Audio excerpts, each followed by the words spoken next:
This is a HeadGum podcast.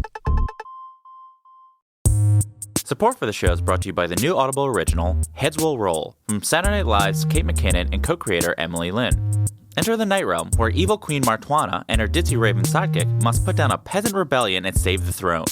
The scripted audio commentary also features the wicked talents of Meryl Streep, Tim Gunn, Peter Dinklage, Queer Eye's Fab Five, Adie Bryant, and so many more. Listen free with a 30-day trial. Just go to audible.com/vultureheads. That's audible.com/vultureheads.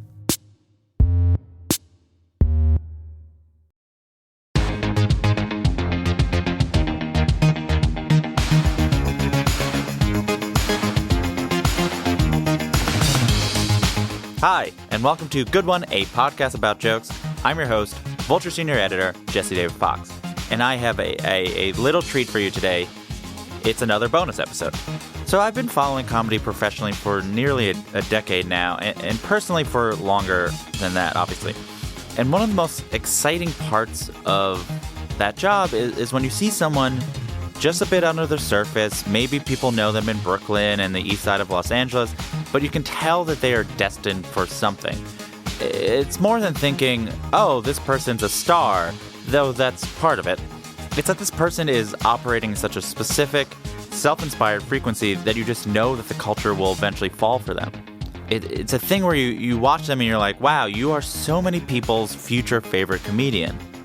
This is all to say, this is what it's like when I watch Catherine Cohen, co-host of the Seek Treatment podcast and one of the most exciting new voices out there. To use her parlance, I, like so many others, am obsessed. And if you aren't already, get ready to be.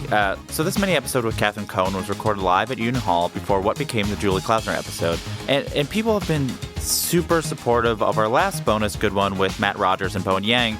And it means a lot that we can use this podcast to showcase the sort of full range of what is happening in comedy right now. So, without further ado, here's Catherine Cohen and her dreams.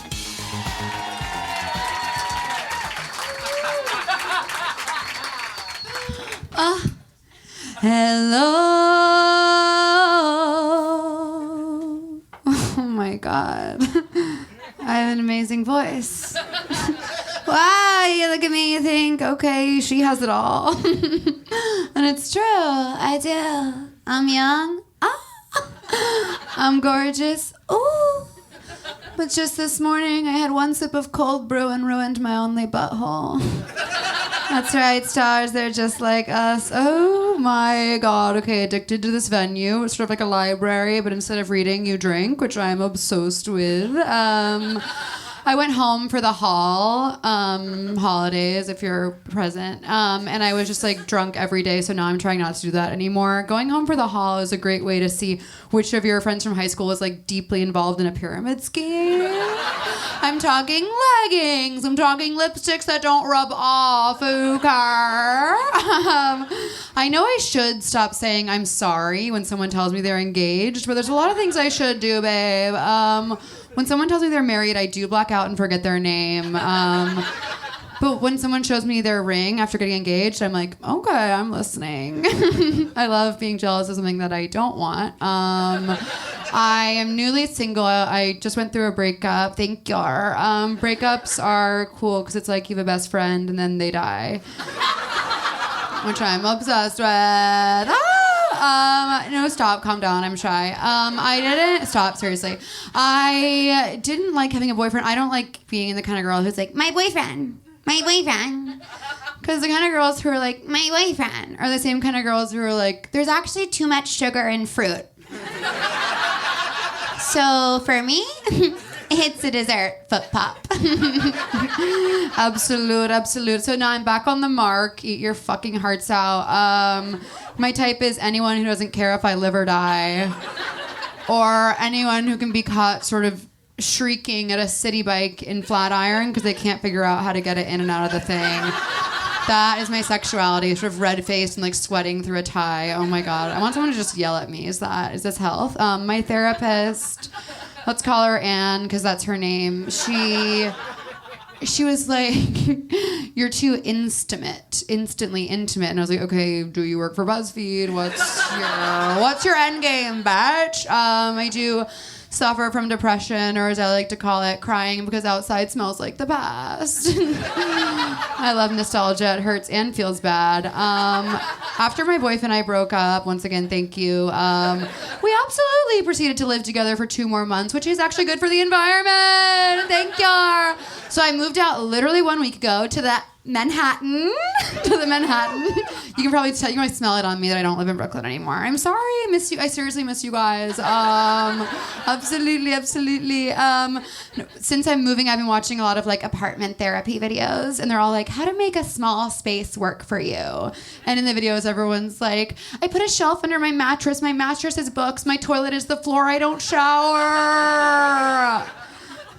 Oops, a microwave. I watched one where this couple who lives in a tiny space, and the girl is like, what's interesting about us is that I'm 5'2", but he's actually 6'5". And I just think when someone's 6'5", it can be really incredible for everyone involved. I think communities really rally around that. I'm sorry. If this gets too tall, I will try to fuck it, so I'm going to make it a little lower. When I was packing for my big move, I found this absolutely gorgeous little notebook. It said Catherine's Dream Journal, and in it was 2 entries from 2016, and then obviously absolutely nothing. What's follow through? I don't know. Never heard of it. Tonight I'm going to do a little bit of what a lot of people would call a song, and this is a song about what I found in the Dream Journal. And it's really, I'm basically the first person, sort of the groundbreaking idea that I'm going to discuss tonight is that my dreams are weird and I don't like them. Okay, hang on. I know I have you in the palm of my hand, and I love every minute of it. So I'm going to do this song, then the DJ can hit that T. Okay, obsessed. Yes! So bold to bring a piano karaoke track to a show. Some might even say, it's brave. Turn it up. Thank you. No, my dreams. No, my dreams. No, my dreams. No, my dreams. No, my dreams. No, my dreams. No, my dreams. Every night I dream the grossest fucking things. Like I'm having sex with Eminem, reverse cowgirl and liking it. Why would I dream about Eminem? I don't like his music and I'm not even attracted to him. The only kind of music that I like really is when a man with a long beard in the woods whispers near a tree. But I guess that there is something in my subconscious that makes me want to ride a misogynist. No, my dreams. No, my dreams. Help. No, my dreams. No, my dreams. This is the dance. No, my dreams. No, my dreams. Oh, no, my dreams.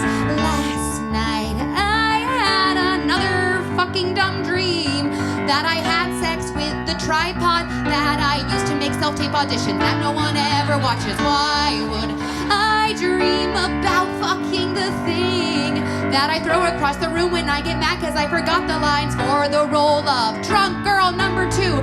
I don't even like fucking objects because I can just masturbate by lying on my hand. I'm at the point where I don't really have to move anything. I just lie there like a beached whale and then suddenly I'm coming. Oh, no, my dreams. No, my dreams. Just this. No, my dreams. No, this is all it takes to breathe. No, my dreams. No, my dreams. No, my dreams. Bridge. Whatever happened to fairy tale dreams? Like falling in love by a forest with a stream. Well, I'm terrified of love. In fact, I'm always screaming that I don't want a wedding, I don't want a wedding, I don't want a wedding, I don't want a wedding. But if I'm being honest, we all know I'll have a wedding with 50,000 people. It'll be a fucking scene. Cha-ching. We'll be at the altar. I don't really give a shit. Every dude I ever met is a disappointment. So I think the answer to this whole groom thing is maybe I'll just get married to me. Yes,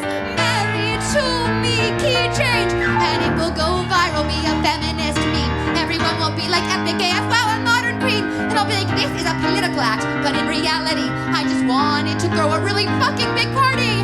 No, my dreams. No, my dreams, yes. No, my dreams. No, my dreams. Oh my God, no, my dreams. No, my dreams. No, my dreams. Yes, big finish.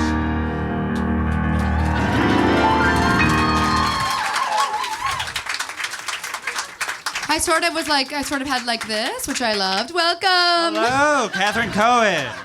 Thank you. I'm on stage now. Welcome to my set. How's that for you? Oh my God, absolute heaven. How did you like it? It's great. Are you sure? Yeah. You don't have to do this. I like it a lot. You can keep it real with me. It's like maybe. I don't care what guys think of me. I don't fucking give a shit. Because I'm confident. I'm sorry, there's a little blood coming out of my mouth. Yeah, you're gonna marry yourself. I'm gonna marry myself, That's absolute. Is this based on a true story and true dreams? I do have recurring sex dreams about Eminem, and it was reverse cowgirl, which is a position I don't like because my asshole is really hairy. And that's okay, and that's actually beautiful even. When you're like, this is the thing I need to start writing about, this dream. Well, if I may, I have to share our next guests, Wow. who we know and love so near and dear. They have a show called I Don't Think So, Honey, where comedians rail against culture for one hot minute. And in the heat of the summer, the heat of the Brooklyn summer, and this was when I was still living in Brooklyn, which you might have probably been able to know, is that I did, and I don't think so, honey, about my dreams, and I didn't really prepare it because I am kind of chill and I don't really care about shit, and so it evolved into me yelling, "No, my dreams," and I thought maybe there's a song in there, and you guys are like, "I don't think so." So then, what happens next? How does it then become a song? Do you start with lyrics? Do you get the music? What do you do? Yeah, I started going, no, my dreams, and then I write the lyrics out, or like I have, and then Henry Kapersky, my piano player collaborator, angel of music, he will start playing chords, and then I'll kind of improvise over that, and then usually we stay with whatever I say first because I'm lazy and have no follow through. So you just say like a style, or he just sort of guesses based on? Yeah, so like this one, I was like, this obviously was Love Story by Taylor Swift. I think that was pretty clear with the key change, and then that to me is T. So this is a newer song. This is one of your newer songs is now a Manhattan comedian. And thank you for saying that. Yes. What does it mean to you to be a Manhattan Oh my God, I thought you'd never ask. It mostly means talking about it a lot and making sure everyone knows about it. You know what happened? I have to talk about this. And this is real. I don't ever lie. Last night, I'm sitting in my new Manhattan apartment, which is obviously incredibly expensive. I love throwing money in the garbage. And I'm laying on it. I hear this big crash. I'm watching Escape from Dannemora. Sure. Dannemora. Sure. And I hear a crash. And I'm like, that crash wasn't in the show. I go out into the living room. It is a one bedroom. Calm down. And I see that half my window has fallen out and shattered all over the floor. This is last night. Yes, classic Manhattan story. A classic Manhattan love story. And I'm like, I moved here for this fucking shit. Anyways, so I had to, I'm just gonna keep talking. I had to call my new lover and ask if I could come over to his place. And I was like, this window thing kind of worked out for me. When you were a young person in Houston, Texas, where you're from, Yes. did you always imagine to be a Manhattan comedian person? Literally, yes. Maybe not a comedian, but a person in Manhattan. How does Absolutely. I feel like you came here, be like, oh, I will be a Joe's Pub person. How does the person who's not from here know that? I used to watch clips of people singing at Joe's Pub on YouTube, and I was like, those people are so cool. And that was it. You're just like, that's me. Oh, I don't know. Once I started doing the songs, I was like, oh, that'd be a dream to do it there. Did you have any apprehension to be a singing comedian? Yeah, I think musical comedy can be so fucking awful. Obviously, mine's perfect and not flawless, but for some people, it doesn't really work. Sad. Sad. How do you feel about rhyming? Do you like your joke? I don't know how to rhyme or write a joke. I want to be clear about that. I never said I did. I never thought. Though you didn't do it tonight, sometimes you're able to burp on command. I can do it. And then what do you say? Oh, my joke? Yeah, might as well do the joke. Sorry, I literally can't stop creating content. I can't believe I just did that on command for you. Ugh. He's paying me millions to be here. So you were on Difficult People. I was. I have one line. You played, it was Brooklyn Velma, I believe? Yes. Tell me about that day. Oh, is it such a dream? I'd loved the show. I'd never done anything on TV. And I went and I thought, I made it. Yeah, it was fun. Do I have any other questions? No, do you have any questions for me? Yeah, what's your deal? I host this podcast. I love that. Yeah, that's weird. You do so much. Mostly just this. No, And then there's more. Cool. What are you getting up to tonight? Yeah. So this, and then after you, Matt and Bo, and then Julie, and then, great. My parents are here. Oh my God, I know. Hi. Wow, I love that. Are you close with your parents? Yeah. Me too. I'm so close with my parents, and no one talks about that. No one talks about how you're close to your parents. No one thinks it's cool to talk about loving your family, but guess what? I love my fucking family. Catherine Cohen. Thank you so much. Thank you for having me.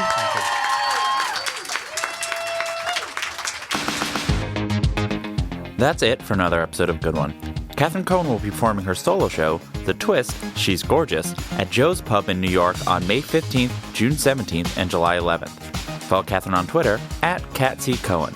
Good One is produced by Mike Comite, with production help from Marissa Melnick and Jessamine Molly. Justin D. Wright did our theme song.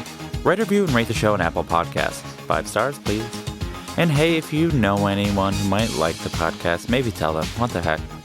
You can email any comments, questions, or laughing around suggestions to goodonepodcast@gmail.com. I'm Jesse David Fox, and you can follow me @JesseDavidFox. We'll be back next week with a new episode and a new joke. Have a good one.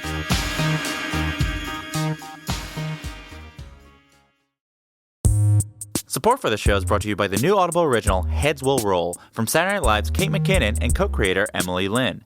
Enter the Night Realm, where evil Queen Martwana and her ditzy raven sidekick must put down a peasant rebellion and save the throne. Will their friendship survive sensitive generals, chatty sex slaves, whiny behemoths, princes with bird fetishes, and the notion of democracy?